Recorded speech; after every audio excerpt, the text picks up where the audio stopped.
Alright, let's cut the malarkey. I'm pretty sure you guys have been asking me to make this video for over a year now. Why? I have no idea. But since I like to live on the wild side, and because it's one of my favorite weapons in the game, let's see if I can beat The Last of Us Part 2 shotgun only. But first, let's just go over the ground rules I've followed during this run. Since I would actually like to get some ammo to use during this playthrough, I will be playing the game on hard mode, since survivor mode gives me nothing! On top of that, in case it wasn't obvious, I am only allowed to use my shotgun during this playthrough. Ellie and Abby are both given shotguns, with Abby's being significantly cooler because Ellie isn't allowed to have anything nice. If I use any weapon that is not my shotgun, then I will add a point to the fail meter. The only exception to the rule being that I am allowed to use my knife or any melee weapons if I run out of ammo or get in a pinch, which for me seems pretty likely. Anyway, now that we have the ground rules laid out, let's hop into this thing. She needed her immunity to mean something. But it doesn't anymore. Because why would we care about something like the main plot of the first game when we could focus on trashy, personal drama? She was probably just trying to make you jealous. Look, Jesse's great. I love his parents. They will always be family, but we were just on autopilot. Mel's pregnant. I was thinking of inviting Joel to watch a movie. Oh. You guys good?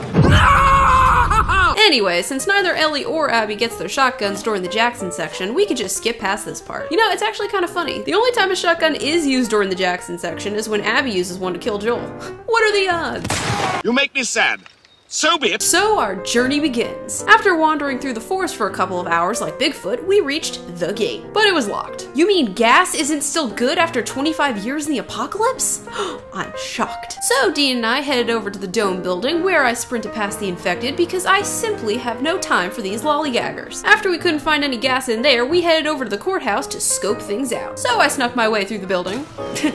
Nah, I'm just kidding. I blew them all to smithereens. Dean even helped out a little, shockingly. And I basically did the same thing in the basement and promptly wasted all of my ammo. So with the gas safely procured, Dean and I returned to the gate, blasted through the infected at the hotel, and then casually blew up. Of course, I don't know why Ellie is going for her rifle at this moment, especially when her shotgun is primed and ready.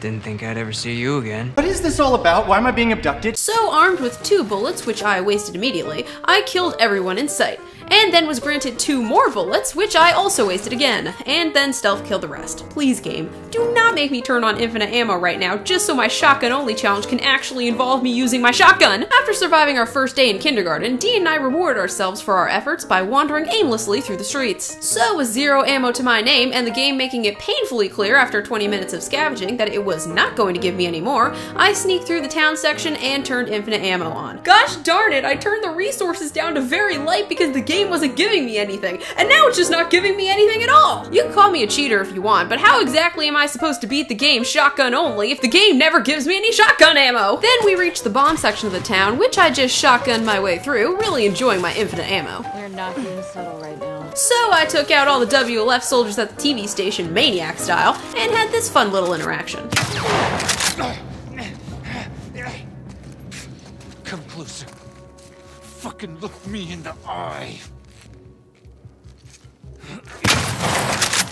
Fuck. You didn't look me in the eye, dum-dum. So with a spring in my step and murder on my mind, Dee and I gallivanted our way into the sewer. So I just sprinted past the first sewer fight, no problem. And then I blasted my way through the last 2 rounds of infected because Ellie doesn't do mercy. I think I'm pregnant. Pregnant? Me? But how? So after Ellie has a little snooze and dreams about the past times, we head off to day 2 of Abby hunting. But first, I'm distracted by these stupid WLF soldiers who get in my way. Unfortunately for them, they are not in my way for very long. I've just gone completely nuts at this point. Then I brutalized all the infected in the area and blew the garage stalker to kingdom come, because I barely show mercy to the people in this game. You think I'm gonna spare the infected? And then I kicked the rest of the WLF soldiers in the butt, as they deserve, and carried on my merry way. I also, for some reason, thought it would be a swell idea to run straight at all the enemies like a loon, which somehow worked.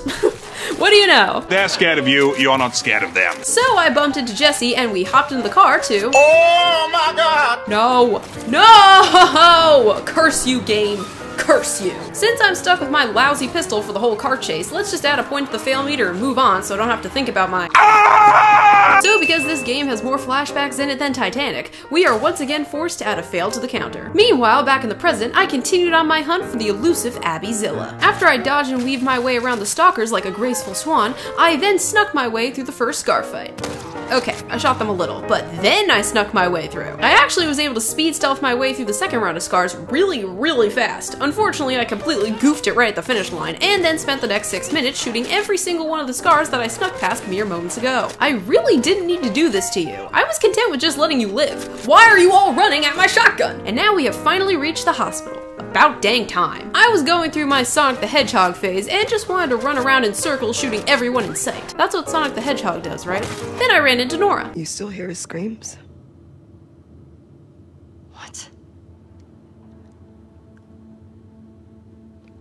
I hear them every night.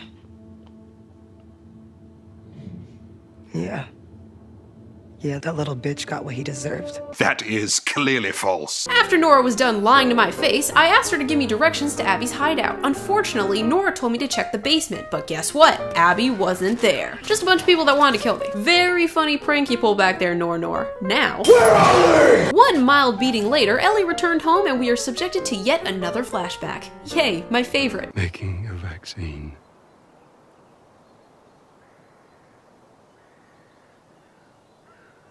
Would have killed you.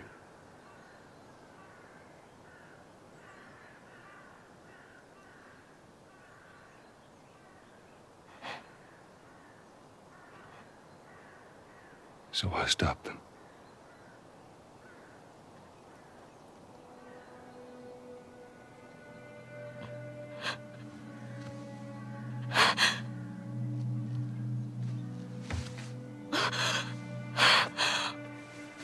Oh my God. No. He's got a point. And now we are off to day 3. Yahoo! I just did my survival strategy of cowering in the corner for the first WLF fight. Is this pathetic? Yes, but it's effective. And then I just snuck my way through the second encounter. What can I say? I have a soft spot for these guys. Unlike everyone else, I actually don't have a compulsive need to blow their heads off their bodies. So after Jesse abandoned me, just like everyone else in my life, I ran through the mall oh so gracefully, and only killed a few innocent bystanders while I was there. But after Ellie commits Grand Theft Auto, but with a boat, she sails through the last human encounter and crash lands herself right into the bloater fight. And after dying randomly in the bloater fight because I was not paying attention, I restarted the round and gave the bloater a few new holes in its body. A new hole! And with a fresh kill on Ellie's hands, we resumed on with our horrific boat ride. Whereafter, I stumbled upon 2 people who were not Abby. Naturally, I killed them both. And now, unfortunately, we have reached the Abby section of the game. Why don't you do us all a favor and leave before the audience gets pissed off? So Abby, who is looking very normal, and the rest of the gang enter the car and start shooting enemies. With a gun that isn't my shotgun?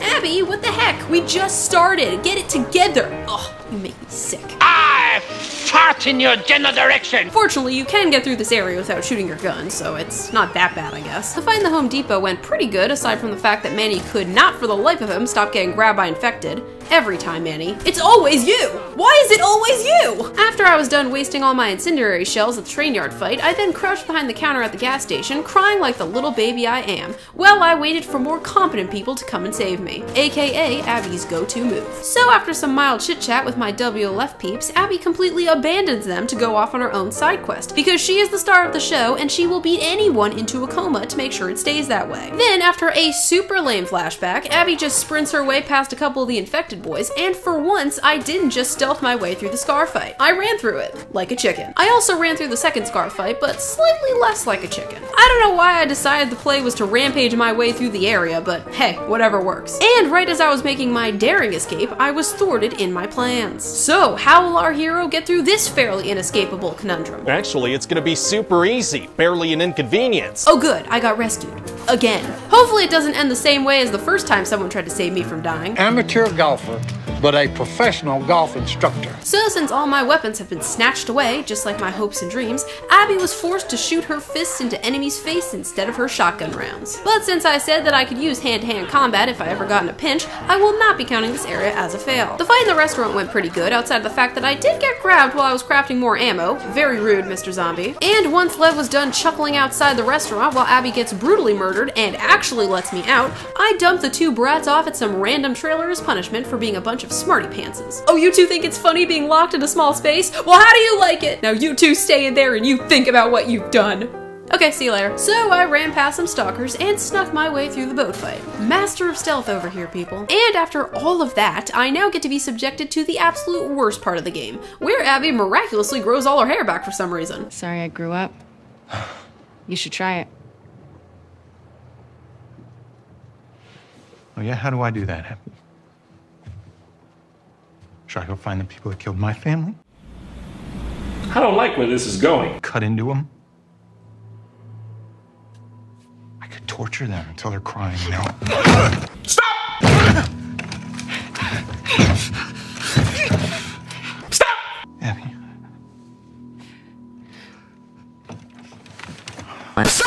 So now that I have that image burned into my brain forever, Abby headed off to save the dumb kids so we could drag this nonsense out a few hours longer. Yippee! But before I save the kids, I just quickly had to remind myself why I love my shotgun so much. Now that I've procured the children, Lev and I ventured off to go get some medical supplies for Yara, because Lev said that her arm was slightly more red than what was considered to be normal. Personally, I think it looks fine. Pretty much what my skin looks like during the summer. So we sprinted past the infected, shotgun blasted the scars, and snuck our way through the roof. All things considered, our little adventure was going pretty good. You disgust me. Well, great. Since Abby loves making things more complicated than they ever need to be, Lev and I were forced to march our cowardly tookuses down the building and fight a boatload of infected. So I moseyed my way downstairs, not caring at all about the impending danger just around every corner, and then I just annihilated the last of the infected in the building because I could not be bothered to sneak. And with that, Lev and I escaped the building, and now it was all smooth sailing from here. Why can't anything ever be easy? So Abby has to escape from hospital jail the only way she knows how, by having someone else do it for her. I love not taking responsibility for my actions. I tried to run through the clickers in the basement like I usually do, but I guess the little guys just really wanted to say hello to me because those boys came out swinging. No hasty escape for me. And then after dying a couple of times because the Rat King kept grabbing me while I was jumping through windows, I shotgunned the big sucker into oblivion and gave the mini Rat King the same treatment. Yeah, how's it feel, sucker? So now that Lev and I have returned from that absolute nightmare, we can now finally save Yara. 'Tis but a scratch. So Abby starts her morning off the way any sensible person would, by getting screamed at by some angry pregnant lady. You're a piece of shit, Abby. Completely justified, since she did sleep with Mel's man, if you could even use that word to describe him. Of course, Abby is gonna find some way to spin this story in her dark and twisted mind to make it seem like she's the hero here and Mel is the big ol' meanie. I'm absolutely fascinated by the way the hoe mind works, the way the hoe hive works. So Lev steals a boat, sailing off into the great blue yonder, and of course forcing me and Yara to follow.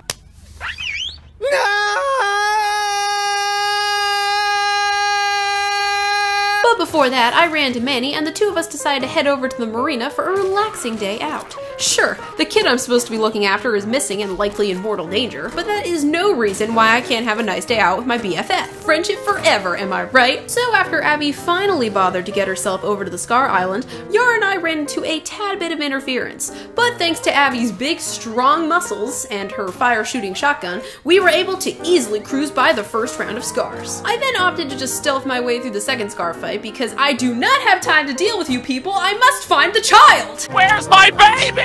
But luckily, we were able to find Lev and absolutely nothing else that anyone might find incriminating. Oh no, they're onto us! Go, go, go! Leave Yara! She's our fall guy! I am not going back to hospital jail, Lev! So after I accidentally swapped my guns and shot my pistol by accident, I restarted the mall fight and made sure everyone knew how mad I was about making that mistake. I then ran through the gas station fight and only almost died a little bit as I fumbled my way to the exit. Then Lev and I hopped onto the conveniently placed horse and rode off into the beautiful sight of me failing my challenge yet again. I unfortunately am required to shoot my gun here using a weapon that is not my shotgun. Oh, come on, Lev. Why can't you just kill them? I'm the one driving the horse. Besides, you love killing people. After that was all said and done, I used the last of my incendiary shells on the remaining enemies and pranced my way through the burning building because I make excellent decisions. But then, just as we reach the finish line, I am thrown right into another encounter. Oh, come on, dude. It doesn't have to be like this. I'm super friendly. Not the kid, though. That's the one who has a taste for blood. So I beat the big scar dude up, but I am not going to count this encounter as a failure since all my weapons have been stolen from me yet again, cause this game cheats. But now that Abby has had her daily dose of murder for the day, the two of us head home and, well, that sucks. Time for revenge! again. So Abby ran after Ellie, ready for battle. And that is why I always carry a gun. Well, so much for that plan. You wanna call it a draw? Once again, all my weapons are gone and my dreams are dead. So to make myself feel better, I am not going to count this area. One eternity later. Alright, time for revenge. Again. Oh goody, something different. Ellie made quick work of the last infected in the game, brutalizing the poor little losers like there's no tomorrow. So Ellie made a disgusted look at her shirt because she, just like the developers, are sickened by the memory of the first game. I then snuck my way through the first round of Rattlers because I was feeling generous today, but not generous enough to spare the second round. Slavery is wrong, guys. I hope you learned your lesson. Unfortunately, they did not learn their lesson, so naturally I had to kill them all! Or at least most of them as I was making my beeline for the door. But now Ellie has found Abby and she can finally defeat her once and for all like the champion of greatness that she is. Forget what I just said. You're a failure. So in the end, can you beat The Last of Us Part 2 shotgun only? No. No, you cannot. But this is definitely one of my better challenges since the shotgun is my favorite weapon in the game. It almost makes up for the fact that Ellie failed her challenge more times than Abby. Almost. But anyway, I hope you guys enjoyed this video, and please subscribe if you would like to see more gaming challenges in the future. Isn't there a way to survive in this world without selling out? No! Have a good one, guys, and I will see you in the next one. Bye-bye.